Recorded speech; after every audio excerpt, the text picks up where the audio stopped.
When the true heir showed up at my door, the story was already reaching its climax. My parents were wary of me seizing the family fortune, and my sister scolded me for being shameless. Even my fiancée, who had been promised to me since childhood, unhesitatingly broke off our engagement. The Lin family kicked me out, leaving me to wander the streets, plotting for me to die unnoticed. Little did they know, I had already become part of the elite. Chapter 1. When Michael appeared at my doorstep, I had already packed my things. My parents and sister stood at the door to greet Michael. At first glance, I knew he was truly my parents' biological son. His features mirrored my mother's. Mr. Lin nodded at him, patting his shoulder, saying, "It's good to have you back. You've suffered all these years." Mrs. Lin's eyes welled up with tears as she rushed to embrace Michael, along with my sister, crying uncontrollably. Michael remained impassive in their embrace. He looked up and spotted me standing in the corner. When our eyes met, the indifference in his gaze instantly turned to red, tears streaming down his cheeks, while the corners of his mouth curled up subtly. I cleared my throat, and it was as if they had just noticed my presence. Their expressions soured immediately. They had no intention of introducing me but were eager to usher Michael inside. It was Michael who paused as he passed by me, asking, "Who is he?" Mrs. Lin shot me an awkward glance, her expression flustered. "This is Kevin." I thought Michael would ignore me and leave, but to my surprise, he took a deep breath, his tone both sad and resolute. "So, he's the boy who replaced me, isn't he?" In those days when I had no parents, growing up alone in the orphanage, there was another son keeping you company. At this, Mrs. Lin couldn't hold back any longer. She stroked Michael's arm and cried out again, "Michael, it's all my fault for losing you. From now on, you'll be my only son." Mr. Lin was also deeply moved, glaring at me with disdain while comforting Michael. "Don't worry, Michael. As long as you carry the blood of the Lin family, no one can take what belongs to you." Before I could even open my mouth, I was branded with the accusation of seizing the family fortune. Indeed, the dream I had as a child was all too real. Chapter 2. This is a world of revenge and triumph for the protagonist. Michael is the male lead of this story. He grew up in an orphanage, but despite his poverty, he had lofty ambitions. After returning to the Lin family as an adult, he transformed from a penniless youth into the heir of a wealthy family, ultimately reaching the pinnacle of success and marrying a rich beauty. As for me, I happen to be the cannon fodder male supporting character in this narrative. After losing everything that originally belonged to me to the male lead, I developed a hatred for him, constantly opposing him in an attempt to reclaim my family fortune. Of course, my ending was tragic. I was kicked out of the Lin family and left to wander the streets. The Lin family, to prevent future issues, even hired someone to stab me to death in a dark corner.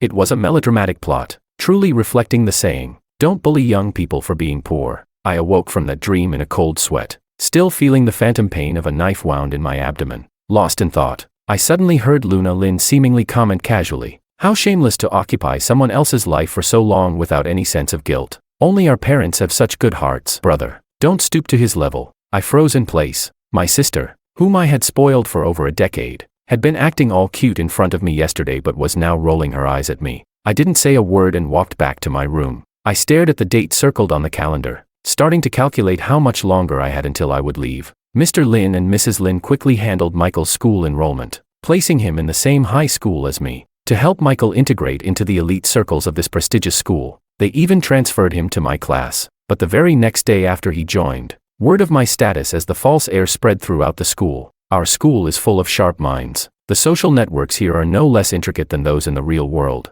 Soon enough, I heard the mocking remarks directed at me. Initially, they whispered behind my back, seemingly afraid I wouldn't hear. "Kevin is still putting on a show. Huh?" He acted all high and mighty, and I thought he really was the Lin family's heir. Too proud to associate with a small family's. Turns out he's just a fake. How can he still have the audacity to stay with the Lin family? Truly shameless. As time went on, they started pushing me around, ostracizing me, and when I walked by, they would cover their noses, pretending to smell a rat. Even Bianca, who had always clung to me as my fiancée, wasted no time in distancing herself. "I've only ever wanted to marry the Lin family's heir, not some random nobody." She started chasing after Michael, calling him Brother Michael. I was just glad to have some peace, focusing on preparing for the college entrance exams, until the day before the exams, when a few burly boys grabbed me and dragged me into the boys' restroom. Chapter 3. I didn't say a word during the entire journey. I knew this was definitely instigated by Michael. After all, our relationship was bound to be anything but peaceful. The restroom was dark and damp,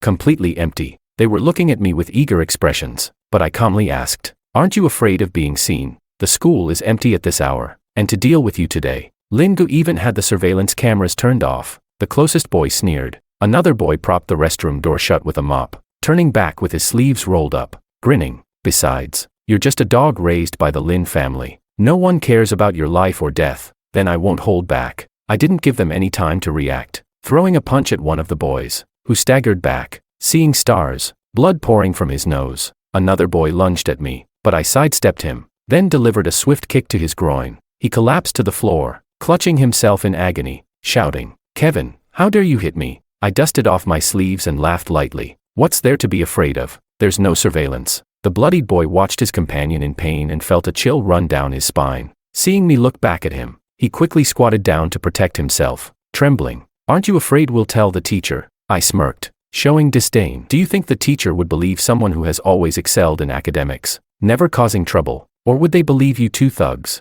With that, I turned and walked out without looking back. As I exited the restroom, I saw a girl with striking features emerge from the adjacent girls' restroom. I paused for a moment. She shot a meaningful glance at the boys' restroom before sizing me up and leaving without saying a word. I recognized her. She was Diana, the school beauty. We had once been featured side by side on the school's beauty forum. No other reason. She and I are like the grass and flowers on the high ridge. Chapter 4. When I got home, I walked in on Mrs. Lin fussing over Michael. "Michael, how have you been adjusting to school lately? If you need anything, just tell Mom. You don't have to worry about the exams. No matter how you do, you'll still end up working for the family business." Michael had just started to smile in response when he saw me walk in, completely unharmed. His expression froze, the smile plastered on his face. "What's wrong? Are you feeling unwell? Did someone bully you?" Mrs. Lin, concerned, stepped forward to check for any injuries on him, but Michael gently replied, "No one bullies me. If anyone tries to, Kevin will protect me, right?" Only then did Mrs. Lin realize and turn to face me. She frowned. "Why are you back so late? You should have been with Michael. What if someone bullied him on the way?" Michael patted Mrs. Lin's hand reassuringly. "It's fine, Mom. Who would dare bully me? Kevin is quite famous at school. Just hearing his name makes others hesitate to touch me." How ridiculous. The one who was dragged into the restroom today to be beaten was me. Yet the one being cared for was the culprit, Michael. After hearing Michael's words, Mrs. Lin sneered. "His so-called fame comes from the resources and support we provided him. Without us, he is nothing." She then seemed to worry about Michael's feelings, hurriedly adding, "You are the Lin family's heir. You'll have more prestige than he ever will." Her words completely erased the accomplishments I had earned through hard work over the past few years. I didn't want to watch their mother-son drama any longer. I said nothing and headed straight upstairs to my room. Michael followed, calling out to me, "How did you get back?" I smiled and explained for him. "You want to ask why I'm not injured, right?" Michael remained silent, acknowledging my statement. I gave him a gentle smile. "Michael, do you really think I spent the past 18 years just lying in bed as a young master? A man needs some skills to rely on." Unlike Michael, who was tall and thin, I had a habit of exercising since childhood. After all, I was raised as the heir of the Lin family, so I had to learn various sports. It wasn't surprising that I knew some taekwondo. Ignoring Michael's resentful gaze, I was about to leave when he spoke up quietly. "Do you think our parents and sister care more about you or about me?" I didn't answer, but from his meaningful smile, I knew he was up to something. "If they knew you pushed me down the stairs out of fear I'd compete with you for the family fortune, causing me to injure my hand and miss the college entrance exams, what do you think they would think?" Chapter 5. As soon as he finished speaking, Michael stepped back and fell. I could have caught him, but I didn't. I simply watched coldly as he tumbled down. The house erupted into chaos. Michael was rushed to the hospital. As I observed the commotion suddenly turn quiet, a smile crept onto my lips. I realized my vengeful nature justified my role as a supporting character. Since Michael loved to put on a show, I'd play along to the end. Until after the college entrance exams, the Lin family didn't return from the hospital. I loaded the luggage I had packed long ago onto a truck and left a letter in the living room, sincerely thanking the Lin family for raising me over the past 18 years. In the letter, I mentioned that I had turned 18 and was capable of supporting myself. Since the true heir of the Lin family had returned, I had no reason to stay. I wished them well in taking care of Michael and making up for the years they had been absent from his life. To make it more convincing, I dripped a couple of drops of eye drops on the letter to show my reluctance. Besides that, I also left a card containing the amount of money the Lin family had spent on me over the years. In total, it was 8 million. I even left 2 million extra to round it off. After completing all this, I took a last look at the place I had lived in for 18 years, leaving without a trace of nostalgia. I heard that Michael had been gloomy for a long time because he originally intended to fall down just to fake an injury and skip the exams, but he ended up severely injuring his right hand. The Lin family also had no intention of letting me go. They were constantly investigating my whereabouts, fearing I would return for that money and that my presence might threaten Michael. They plotted to have me killed in a place no one would know, unaware that I had already paved my own way. No one would know where I was, alive or dead. Chapter 6. The next time I saw Michael was at an auction. He had transformed from the thin, gloomy boy into a refined, distinguished man. Although his right hand moved somewhat stiffly, it couldn't hide his commanding presence. Surrounded by people eager to curry favor, I stood quietly on the side, observing. Michael soon spotted me. He walked over slowly, a mocking smile curving his lips. "Kevin, long time no see." I nodded politely. "You've made it hard for me to find you, murderer." At this, everyone else in the room gasped. Michael seemed pleased with their reaction and continued. "Back then, you pushed me down the stairs to compete for the family fortune. Who would have thought I'd survive against the odds?" This auction featured valuable items, and the guests were all notable figures, many of whom knew about the Lin family having 2 sons. As for why one had suddenly disappeared, everyone guessed the story after Michael's words, their gazes towards me filled with undisguised disdain. I smirked. "Are you foolish or am I? You fell down from the 2nd floor, not the 20th. I could roll down 10 times from that height without a scratch. The only one who could ruin his hand is you. Besides, you deliberately threw yourself down. Now you want to pin the blame on me." I paused for a moment, sizing Michael up before deliberately adopting a critical tone. Instead of complaining, "Why not focus on getting fit? You look like a frail monkey. One touch and you fall apart." Michael's face turned a mix of red and white at my words. Michael grew up in an orphanage, so it's normal for him to be in poor health. You think you can kill him and take over the Lin family's fortune just because you're strong? If it weren't for the Lin family raising you for 18 years, do you think you'd still be standing here?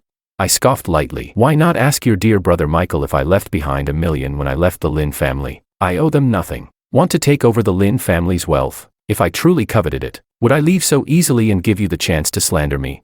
Ignoring them, I headed straight for a seat in the corner. Bianca sneered. "I wonder whose invitation this thug stole to get in here. He only deserves to sit in a place where no one can see him." With that, she linked her arm with Michael's and strutted to the middle of the front row to take a seat. Chapter 7. At an auction like this, the earlier items showcased were merely for warming up the atmosphere. I was bored, watching the bidding and getting a general sense of the backgrounds and strengths of those present. People like Bianca had no real power, relying solely on marriages to cling to stronger families to secure their positions. She eagerly bid on every attractive piece of jewelry, regardless of its value. Then there were those like Diana, who only bid on items of real value but managed to acquire them at just the right price. Diana was indeed present. As soon as I entered the venue, I spotted her. She was the same as always, seemingly indifferent, quietly sitting in a corner and handling work. As the auction approached its conclusion, a necklace named Heart of Summer was presented, instantly igniting excitement in the room. The transparent diamonds alone were worth tens of millions, not to mention the nephrite and over 100 imperial green jade stones adorning it.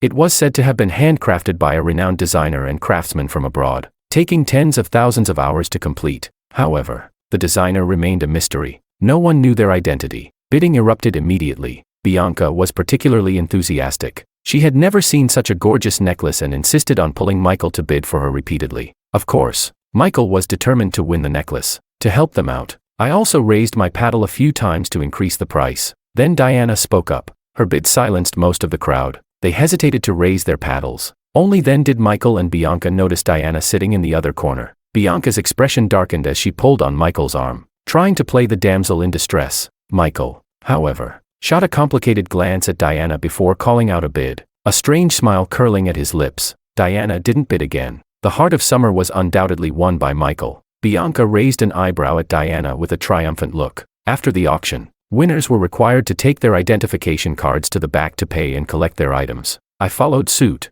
just in time to see Michael stop Diana. "MS, Lin. Mr. Lin noticed you were quite fond of the Heart of Summer. Why don't you come with us to take a closer look?"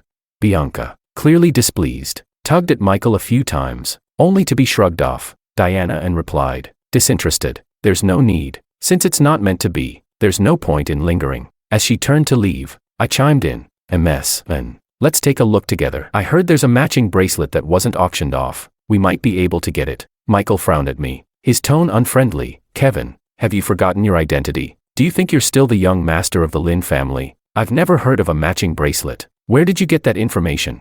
Diana, however, didn't refute me. She simply smiled faintly. Better to believe than not. After all, it won't take much time to take a look. She stepped toward the reception area. Michael shot me a venomous glare before following in Diana's footsteps. Chapter 8. When I entered, Michael already had the heart of summer in his hands. Bianca looked at him eagerly. Michael, however, changed his tone and handed the necklace to Diana. "Ms.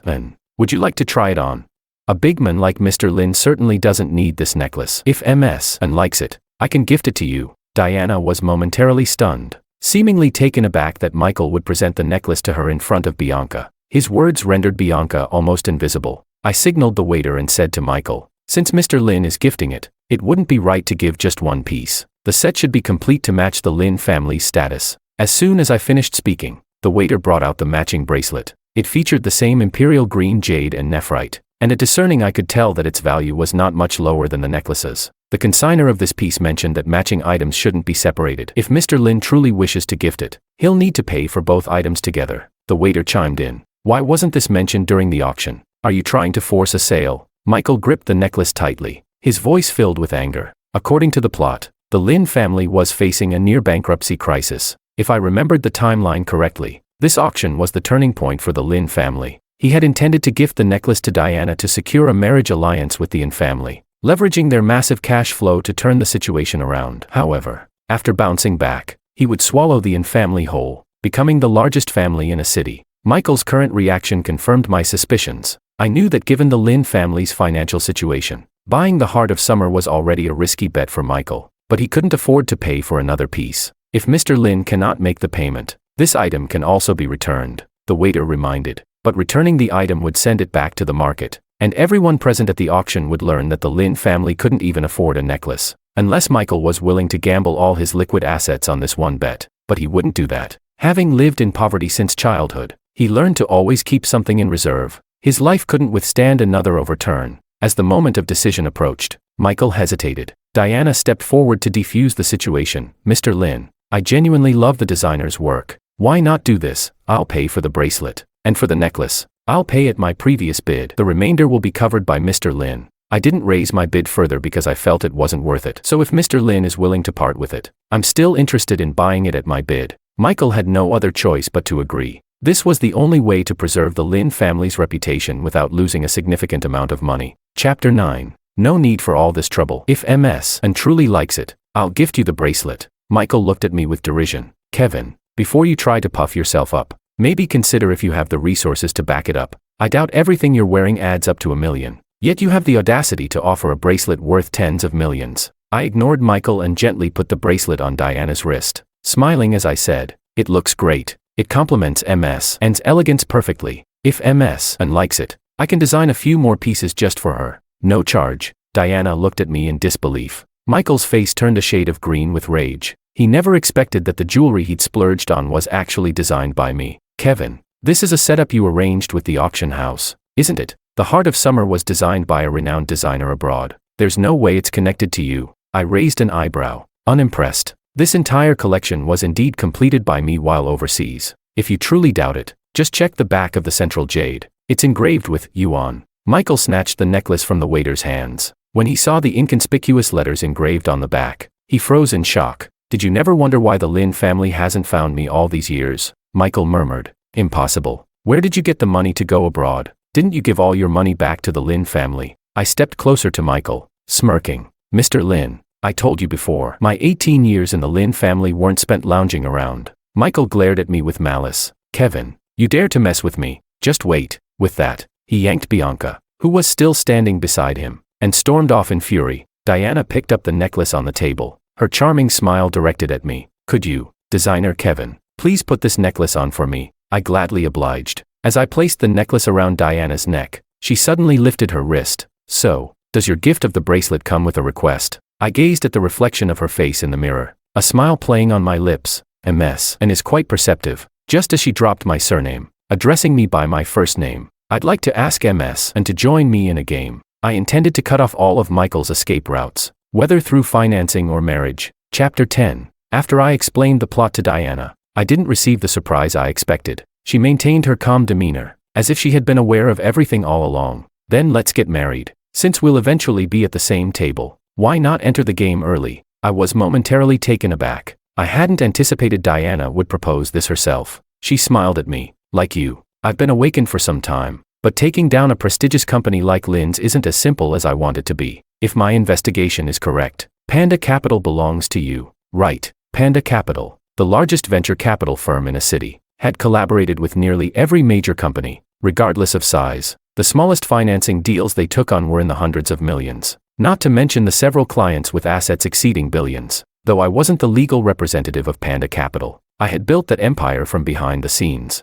From the moment I had that dream as a child, I utilized all available resources from the Lynn family to study finance, make investments, and maintain connections. Of course, I wasn't using my own name. Everything I did only had significance if it didn't appear to be my doing. Panda had achieved its current stature thanks to the financing projects I facilitated for the Lynn family, enabling them to secure billions in funding and acquire a 7% stake in Lynn's company, thus establishing a strong reputation in the industry. I always thought I had hidden my tracks well, considering the Lynn family had searched for me for years without finding any clues. Yet Diana pointed it out effortlessly. The Lynn family has also collaborated with Panda. My father took me to those events from a young age for training. Do you remember that day you beat up the guy blocking you in the restroom? I frowned, recalling the moment, and suddenly everything clicked into place. When you were organizing your backpack, a sketchbook fell out, revealing a design for the Panda logo. That's right. Finance and venture capital were merely the foundations I laid. Design was what I truly aspired to do.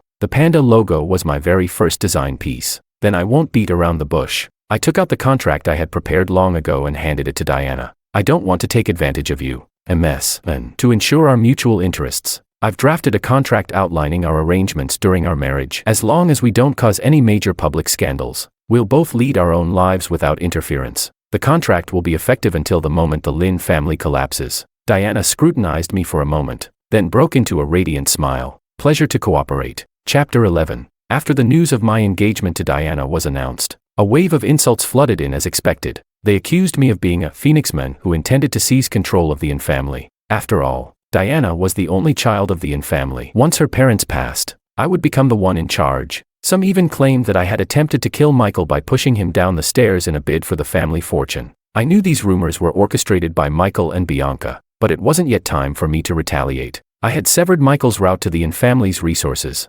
forcing him to hold a financing meeting in search of a scapegoat among the wealthy elite of a city to pave his way. Panda Capital was still the one handling financing proposals for the Lynn family. Michael was presenting under the guise of a new AI project. The current state of the Lynn family had been well concealed by them. Even Bianca remained unaware. However, when it came time to seek funding, certain details had to be disclosed, such as why the Lynn family needed external funding despite their own company's expansion, and why the financing amount was so high this time, requiring a single round of funding. What would happen if the project encountered issues?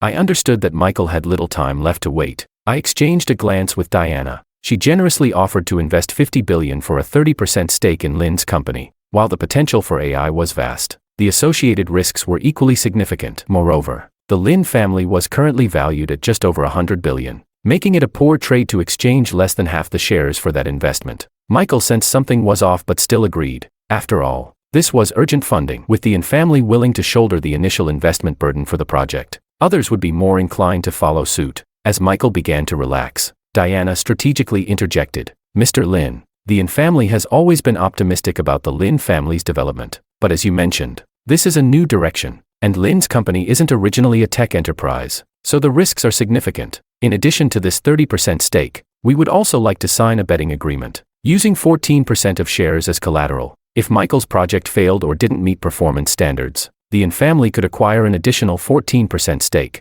Michael's expression darkened. If the project failed, the Yin family would hold 44% of Lynn's shares, becoming the second largest shareholder. Was this risk worth taking?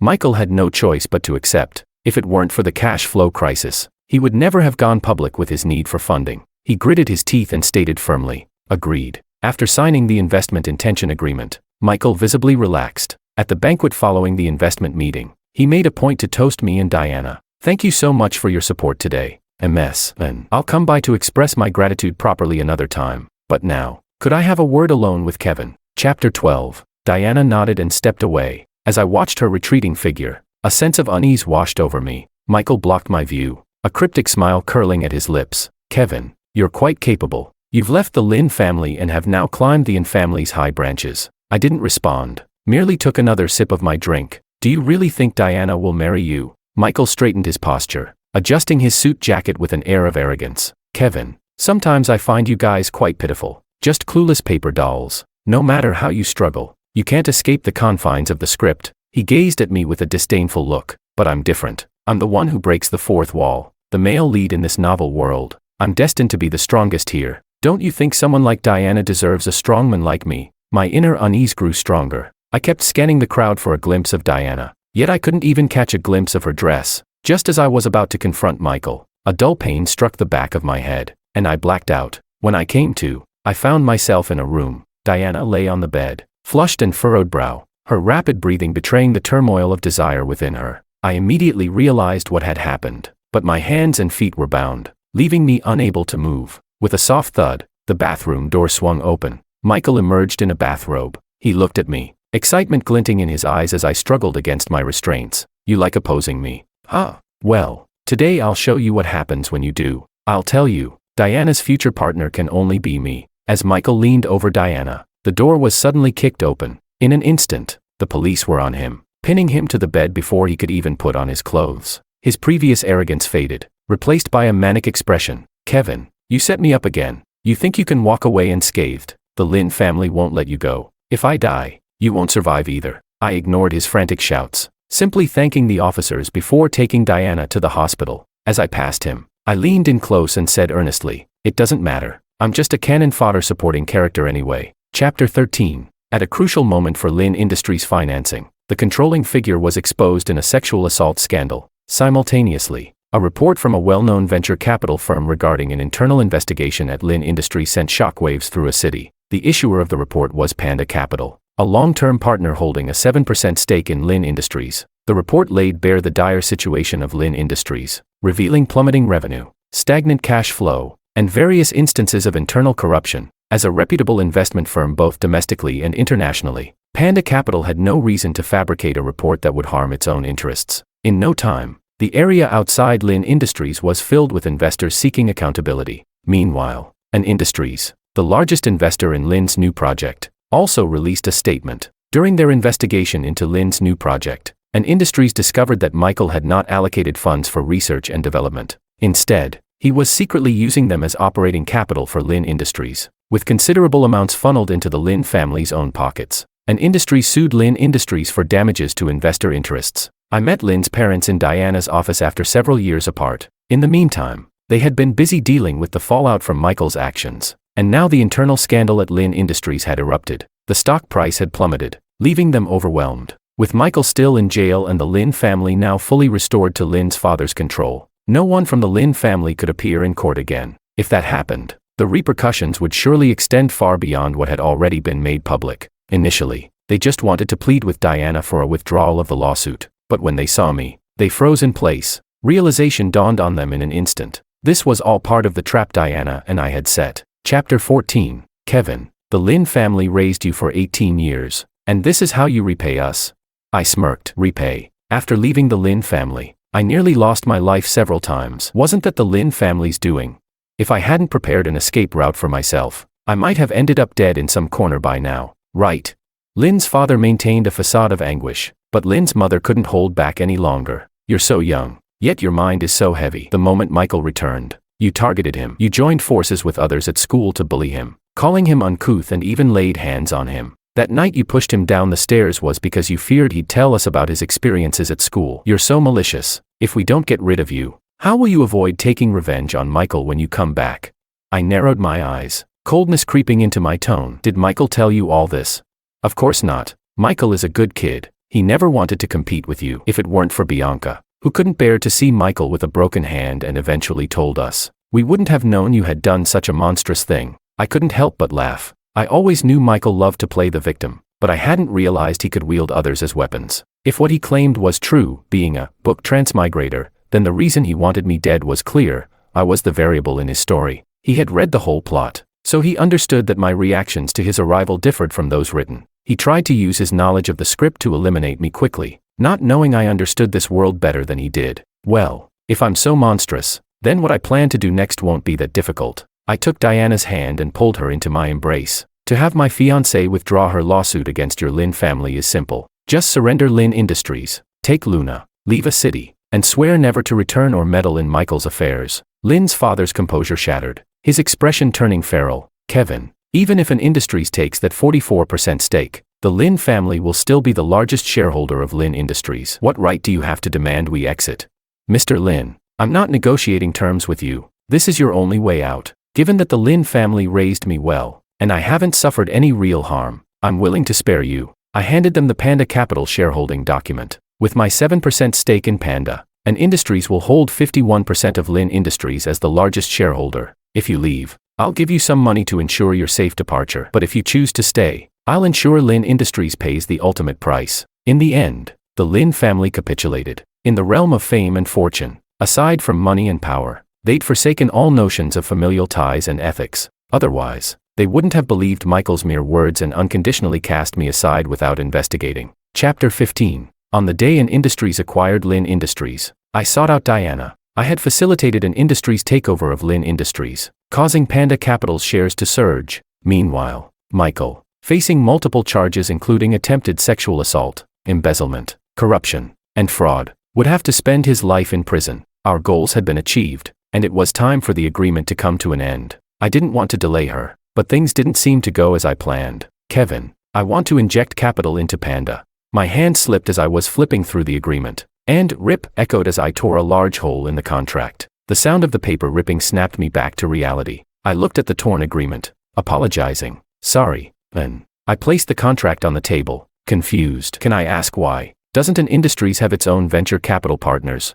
Diana seemed to have anticipated my question. She slowly approached, extending her hand. On her wrist was the bracelet I had originally gifted her to bring her into this plan. Panda is doing well. I've seen your plans for it. Overall, there's nothing wrong. But don't you think your ambitions are too small? And if I'm not mistaken, you must prefer designing. Right. Panda is just a fallback plan for you. A path that allows you to return regardless of whether you succeed or fail in the future. Diana spoke plainly, pinpointing the crux of the matter. I fell silent, staring at her. The air became still. I awkwardly broke the silence, teasing. You're not seriously thinking of having me design jewelry for you, are you? Diana smiled gently, her tone calm and assured. I just want to be your fallback. You don't like finance. I do. I want to help you grow Panda, and you just need to do what you want. Why? Because I want to pursue you. We are alike. Indeed. In school, we both refrained from engaging with others. I hid to protect myself, while Diana had no need to please anyone. In the narrative, we were both supporting characters. I was the whetstone sharpening Michael's character, and Diana was the stepping stone elevating him. Fortunately, we had both awakened, but that very awakening made me realize what I truly wanted. I didn't accept Diana's goodwill, knowing from that moment on that no one would be my fallback, only I could be my own. Even in this fictional world, no one is born a side character. In one's own perspective, everyone is the protagonist.